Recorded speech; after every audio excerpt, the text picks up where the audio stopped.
You're listening to a podcast from thespoilist.com. Welcome to First Contact. Remember, it's your choice to be here. I'm Andrew. I'm James. And I'm Alex. This time we are watching Cost of Living. It first aired the week of 20th of April 1992. It was written by Peter Allen Fields and directed by Winrich Kolbe. James, I've not done a description. It's a cost of living crisis. Oh. No, I have, James. What happens in this one? A wedding episode? A wedding episode featuring Lwaxana Troi? And Worf's son Alexander? Oh, stop, Star Trek. You are spoiling us. If they go to the holodeck and meet some out-of-work circus performers, then this might be the best episode ever. There's also a B-plot which seems like it was left over from Season 3 of the original series, which sees some weird space parasite turn computer circuits to goo. Then it all ends with Worf making a joke in the bath. Somewhere, Captain Kirk and Dr. McCoy are laughing while Spock raises an eyebrow. Well, Alex, you had never seen this episode before. What the was that? Did I see this one an Emmy? 2? I mean, I don't really know what to make it. It's a mess, isn't it? I think is the first thing to say. It's a mess. Oh, it's a catastrophe. I would say this is the worst episode in a very long time. I genuinely can't remember. And you know, the worst thing? This is written by Peter Allen Fields, right? He wrote Half a Life, which I think has been one of our favourite episodes in this. Jeez. He will go on to write Duet for Deep Space Nine and In the Pale Moonlight. 2 of the best episodes of Star Trek ever made. And yet, this, which I guess the synopsis I don't think covered it, because it's just like, it starts with Worf and Alexander in a counselling session. Lwaxana Troi arrives and she's getting married to someone she met on Tinder but hasn't met yet. And then there's sort of, Lwaxana Troi goes to the holodeck to the creepiest planet we've ever seen, takes Alexander and they bond, and then, like, I think, just even from the effect, like, the most original series science plot we've ever had in The Next Generation. It feels so out of season 1 of The Next Generation. It's all so out of time. Like, we have a naked dancing alien woman as well. I mean, like, all of it feels like it's from the 60s. Like, it's so unsophisticated. It's where do you want to start? Well, just on a similar note, that I felt that the experience of watching it was kind of akin to riding a wild mouse roller coaster. That you go a few feet and then suddenly the car violently lurches off in another direction, and then goes a few feet and then violently swings around and goes again back the way that it just came. I mean, whiplash-inducing. I would say that it's not irredeemably awful. I think there are some interesting ideas, but some of the stuff around the elderly marriage contract is, I suppose, fertile ground. Is it even fertile ground? I don't know. Infertile ground. Oh, well, infertile ground, yeah. But so many other plot strands that are irrelevant or just simply don't resolve. It's the sci-fi plot is the part of this that should not be there at all. Bad news, sir. It's goo. The most perfunctory sci-fi plot I think we've ever had. There's, I mean, like, it's a bit Red Dwarf, isn't it? It's just, well, they literally do this on Red Dwarf. Yeah. It's a microbe that eats metal and turns the ship to goo, and Picard's response to that is, we must go at warp 9 for as long as possible. That's what you want to do while your ship is falling to pieces. Just go really fast. Go really fast at warp. I'm sure it will be fine.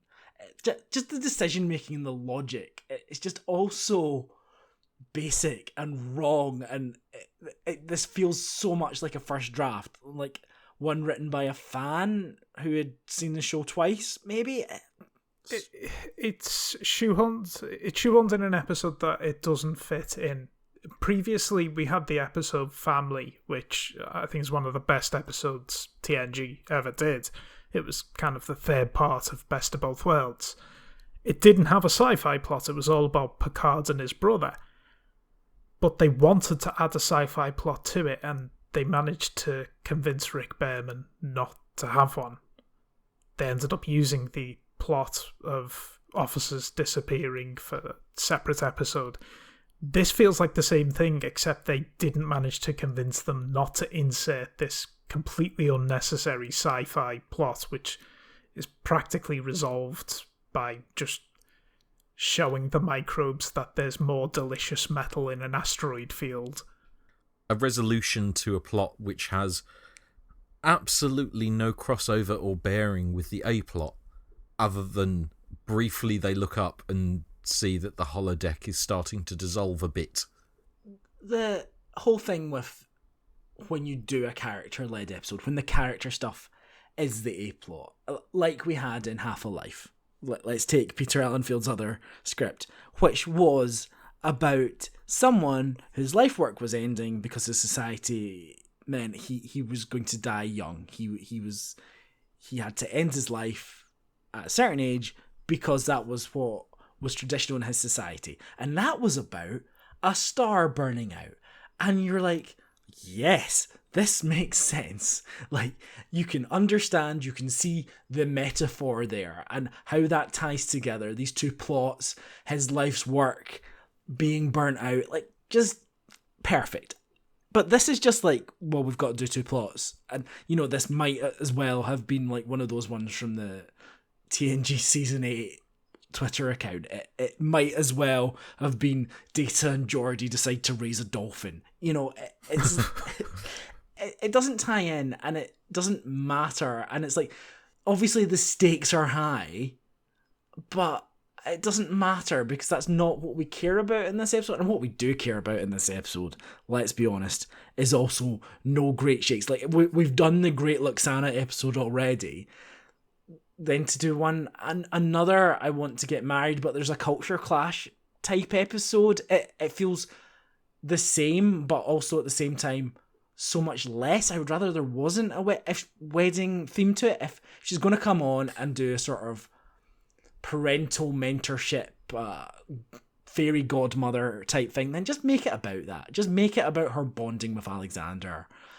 But I would actually disagree. Oh, okay. I would disagree on the idea that is what the episode is about. I don't think it's about culture clashing with the wedding, and I don't think the wedding is really that big of an element of it. It's about the Lwaxana settling. About age. Yeah, it's about age. It's about her, you know, fearing that she will be alone in her old age. And actually, it's similar to what was going on with Majel Barrett at the time, because her husband, Gene Roddenberry, had passed away about 4 months before this episode was made. It's a shame. He'd have loved to see the naked scene. a tribute to Gene. He'd have loved to have been in that mud bath. The Lwaxana Troi element of it, I'm going to be a lone voice here, but I really liked it. No, you're not a lone voice, because I agree. When I said at the start that it's not irredeemably awful, there are interesting things. That's the interesting bit. The idea of the desperate need to settle down, even though it's imperfect because of the fear of loneliness later in life. I think that is actually an interesting ground to explore. But they kind of don't do much with it, because they almost get distracted with her mentoring Alexander. Well, it kind of ties together, because I always felt that it's almost that Alexander is showing her that there is more to life, in a way. Yes, no, I agree. I mean, clearly, sort of what they're going for is that she is distracting herself from what is upcoming using him. And then the end result of that is that he's the one that can then sort of make her see it's not worth going through with. The problem is that although that's there, it's a bit surface level. It is, and I think that makes it all the worse that you have this sci-fi plot taking away time from the actual A plot, which needed it. I think we said last week there's slightly sort of strange relationship between Wesley and Beverly. I guess here there's also the forever annoyed Deanna in her relationship with her mother, but I feel like there's an opportunity here for a bit more understanding and reconciliation, which I'm not sure it gets into as much as it should. Well, script Doctor Corner. I would say that there are a few things that you could do here. One of the more obvious ones to me would be to have another character make Deanna realise what's happening. That she's sort of annoyed at her mother, but not fully seeing through to exactly what's happening. And you could have another character. You could use Beverly. You could use Beverly for that. Beverly talking about the fact, her husband has died. What does the future hold other than service? And what happens when you leave service? What's there for you then? Wesley's off living his own life. And just, I'm not saying that's necessarily the one to go with, but you see how you could bring that in a bit more. If you want to up that element of the story, and I think you do, that would make so much sense. And I guess this idea of loneliness, which I don't think they ever properly address, because we have this cast of weirdos. Nobody's settled down. The only sort of married character in kind of modern Star Trek feels like Chief O'Brien, and frankly, that is not a happy marriage. They don't really address that idea of companionship and of family and of having a life partner. And sure, Lwaxana Troi is a good vehicle to address this, but that's a sad story, and this sort of ebbs a little bit too close to farce at times. The whole, oh, I've not met him. Oh, mother, what are you like? And there's something in that, sure, but is there enough? Well, you could absolutely use the farce as sort of the not smokescreen, but use the farce to play up that Deanna doesn't see what's happening, that she's too annoyed at her mother being impulsive to see the reasoning. So I think you can kind of have that handbrake turn, but you need a different setup. It's strange, really, because this is another episode, like Half a Life, where they add another dimension to Lwaxana Troi. And before this episode in Half a Life, she was a very one-dimensional character. But throughout this, Deanna Troi is completely one-dimensional. She's the same kind of, as you say, farcical character that she was in earlier Lwaxana Troi episodes. She hasn't evolved with her mother. No. A lot of missed opportunities, which makes those Emmy wins all the more perplexing. Let's get this straight. They won the Emmy for makeup and costumes. Right. Okay. Really? No, sorry, yes. What? Okay. I'm racking my brains. There's so many, and I can't think of a single one that would justify that. The Barbarella wedding dress, perhaps? The makeup on the head in a bubble. The man with the ears that go round the back of his head. I mean, did they just submit the girl that they stuck sequins to and go, look, she's not wearing any pants. Look, this is what we've done. Emmy guys, look, this is better than the Green Girl. Like, she's dancing, you can see her arse, network TV, no one cares. Is it that you can only see her arse in the HD versions? I mean, that may well be the case. That made me particularly uncomfortable. if we want to be generous, you can say the episode is a conversation about parental relationships, and it kicks off with Worf and Alexander. No, having these nominally so. Nominally so. I'd give you that one if they resolved that. Well, that's the thing. Like, I guess the idea is that as much as adults have something to teach children, children can also teach adults something about life. Is that it? I mean, or is it that Troy's a terrible counsellor, that Worf's a terrible father? I think they kind of are. Yeah. The way the episode portrays it. I think what the episode is trying to say from the perspective of Worf and Alexander is that as much as Alexander does need to do his chores and all that, Worf does need to embrace some of Alexander's way of thinking and some of his feelings. He shouldn't be so much in this Klingon mindset because Alexander does live amongst humans.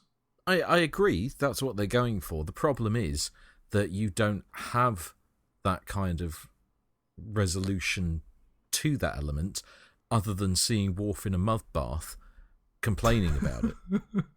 I mean, they got him in it, but I mean, that's not really a resolution. Obviously, we kind of get Alexander's perspective on it as well, and it's like he expects me to do my homework and it's all very reasonable things and eat my dinner, but it doesn't seem like he's being a nightmare, but it also seems like Worf just has very general parenting needs. It's just like, we're going to give you some structure, hope that's okay, Alexander. I mean, like, it wasn't that long ago that Worf broke his back and almost died. Well, maybe that's why he's so annoyed about how messy the quarters are. I mean, he didn't he pick up that big, like, metal thing off the floor? He could have tripped up and, right back to ritualistic suicide.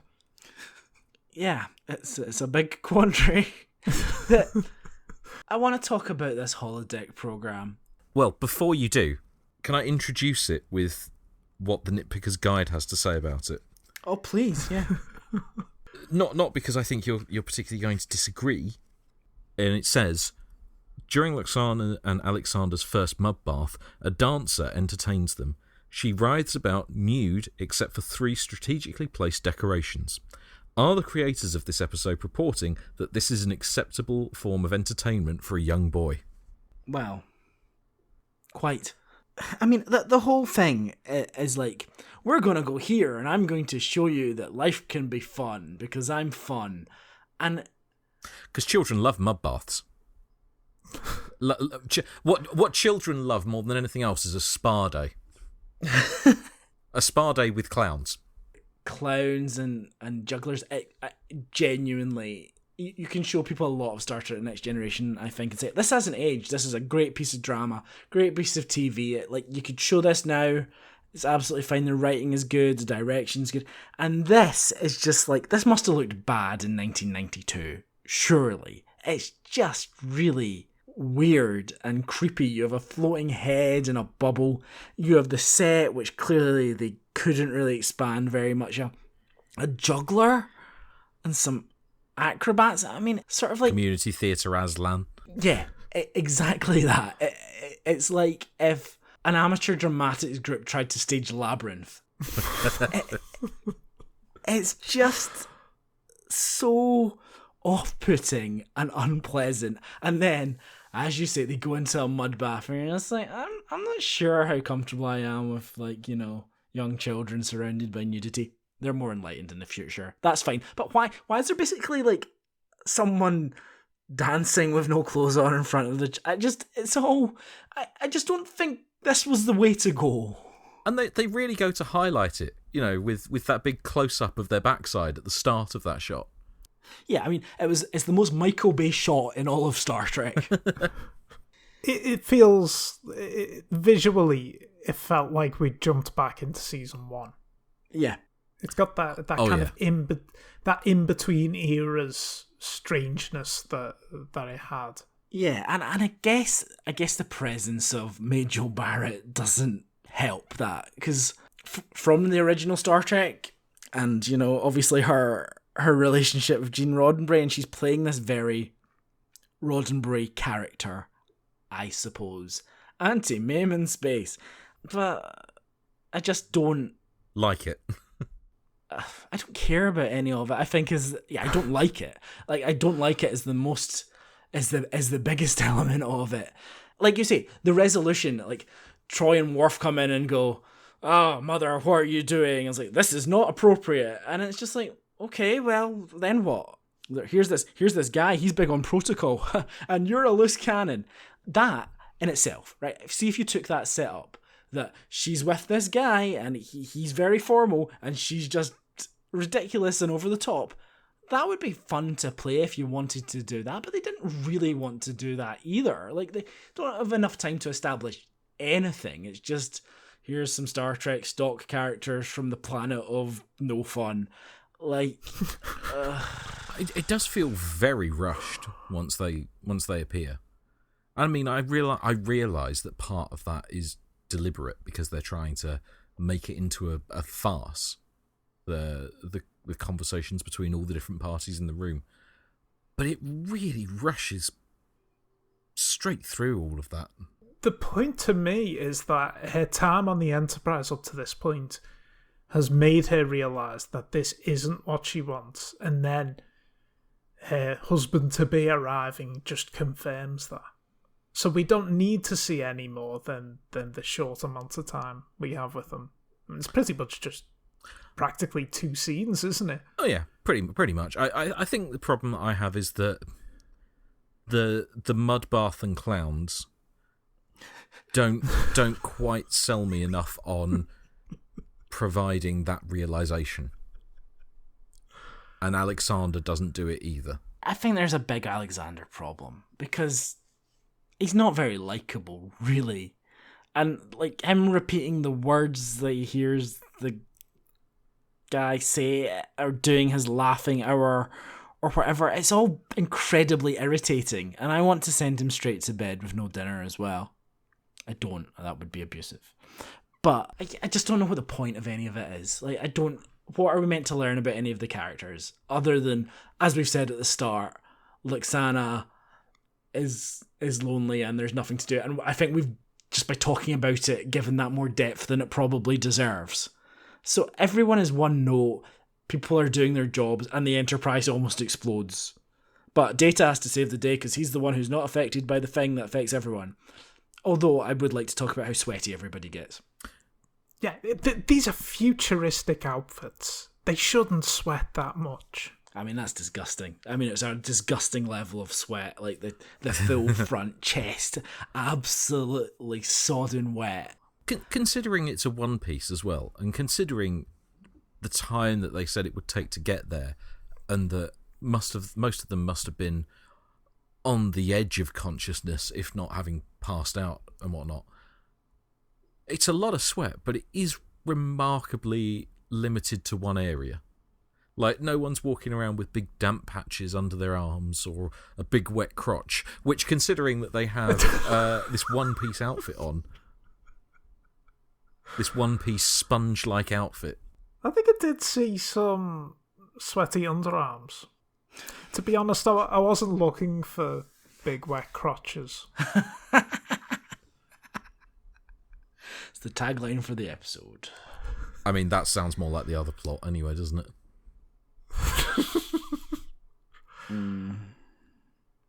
You know what? It's only while we've been recording this that I've realised that the reason Lwaxana Troi got sausages in her tea was because of the microbe. It wasn't because she was just mistakenly like faffing around with the replicator. Well, to me, that's bad writing, because she does start faffing around with the replicator and presses a lot of buttons and then makes the order. And then sausages in the tea. I can't believe we've not spoken about sausages in the tea. I want to speak about sausages in the tea. Also, I had no idea that was the reason either. I assumed it was just to do with her. But by the by, I'm not certain those sausages are cooked or not, to be perfectly honest. It's not completely clear. But They did look like raw sausages to me. they did look like raw sausages, yes. Now, if I had just been served a cup of raw sausages by the replicator, and at the bottom of the cup was a small, indescript amount of slightly yellow-orangish liquid, I'm not sure that I would assume that that is tea. I'd assume that that is the juice runoff of slightly going off sausages that you find in a fridge when you've left your sausages in there for too long. I certainly wouldn't be taking a sip of it.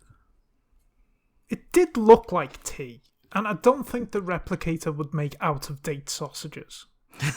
What? It gave a cup of sausages. Let me say this to you, right? See when something breaks and it doesn't work. For example, your fridge, if it's broken, it doesn't turn into a washing machine, right? So if you're ordering tea from a replicator, there is no way that should just not work. It shouldn't just decide to give you sausages in a cup. Like, I think this is completely outlandish and has ruined the entire show for me. That's not how replicators would go wrong. If the circuits have been eaten, there is not suddenly some pathway that connects tea to sausages. Is that what it is? Is there just loads of wires that lead to different foodstuffs? Yeah, that must be it. Also, I'd just like to say, I can never get this replicator to work. It's the way the replicator works, not that you ask for a thing and then it gives it to you. It's not some complicated menu system that you have to go through. I mean, I don't know, do you have to have it on like dessert mode or main course or entrees perhaps? There's a special tea button to get hot beverages. I mean, that is true, but sort of smacking it nondescriptly and expecting an answer out of it does have a similar energy of a middle-aged gammony man from Essex on holiday in Spain in a supermarket shouting, "Oi Pedro, I want this bread, but shorter and sliced." It's a very unsatisfying episode. I was not satisfied. I was annoyed. I mean, which is good for this, obviously. I mean, I think my big takeaways from it. What were sausages? Well, no, realistically, it is. If you ask me the things that I'm thinking about it is the meat dripping in the bottom of the cup. It is the fact that the goo dripping from the walls reminded me of the poison sockets from the Peter Serafinowicz show. It is the fact that they're all sat in a mud bath, having a drink, perfectly normal. Edible cups in a mud bath, not normal. That's bad hygiene. Are they all naked in the mud bath? It comes across that way. I don't think Star Trek Next Generation, not to my memory, has ever ended on that let's crack a funny joke kind of freeze frame ending. Like, you could literally have that sort of playful music playing when Worf says, "You're supposed to sit here." I mean, that again is like, surely the cut to Worf sitting in the mud bath looking unhappy is the gag. You don't need the line. It genuinely strikes me as extraordinary that this is how the episode ended, and like they actually did that form of ending, which is just like features nowhere in the rest of the run of the show. It's just so deeply unsatisfying. Well, to say it's deeply unsatisfying suggests that there's something set up earlier that could be satisfying in its payoff, and I don't know that there is. I think when you go into this from the perspective of the previous Lwaxana Troi episodes, not including Half a Life, it's better than those. It's only because we have the high points of Half a Life that it does have an element of being disappointing. But I still think they do more with her character than really you would think they could. I think they do more than they realise they're doing in some respects, or at least they realise, but they don't do enough with it. I mean, I think overall the episode is in weird contrast to the prior one. The prior one we said was, not massively exciting, but entirely competent. You couldn't particularly fault it. It went in, it had a job to do, and it executed it very well. Could be better, could be worse, but no, absolutely perfectly competent. This is just all over the place. Forgetting any parts of it that are good, I think this is the least focused, least competent episode we've had since, the start of season 2, maybe? We said for the first duty, the previous episode, that we're sad because we don't get 26 episode seasons anymore. So we're not getting episodes like that, which are perfectly entertaining, perfectly solid, well structured, but unspectacular, because everything has to be spectacular now. But also in 26 episode seasons, you will get one like this. And that's okay. I like this episode. Get out. And you know, yeah, there are flaws. The as I've said, the sci-fi plot takes up too much of the episodes. It shouldn't be there at all. But I do really like Lwaxana's storyline here. I mean, I think that is something to take away. Into quickfire. Quickfire. A scene that was cut, but can be found in the script, had Worf and Troi discussing their frustrations with parenting from the perspective of being a child and being a parent. I mean, maybe it's a case of kill your darlings because you don't want to state that too explicitly, but I really, really feel that the episode might have benefited from that. You can find that on the TNG Season 5 Blu-ray set, if you like. This is the last appearance for Mr. Hom, but don't worry, because Memory Beta has revealed what happens to him following the events of this episode. Mr. Hom is killed by Dominion forces during the Dominion War. Of course. And you may also be wondering what happens to Campio. Who's Campio? Campio is the man that Lwaxana Troi is going to marry. I did not wonder what happened to Campio. Oh, didn't you? Oh, well, so you don't want to know that he also died. But he died of natural causes 5 years after this episode. What was the comic book or novel that covered that? Do you know what story really needs to be told? The death of Campio from natural causes. I want him to be in his house, surrounded by his loving family and head of protocol, just to pass away quietly. You know what the strange thing is? It's the same story that Mr. Hom is killed by the Dominion. Tales of the Dominion War short story, The Ceremony of Innocence is Drowned.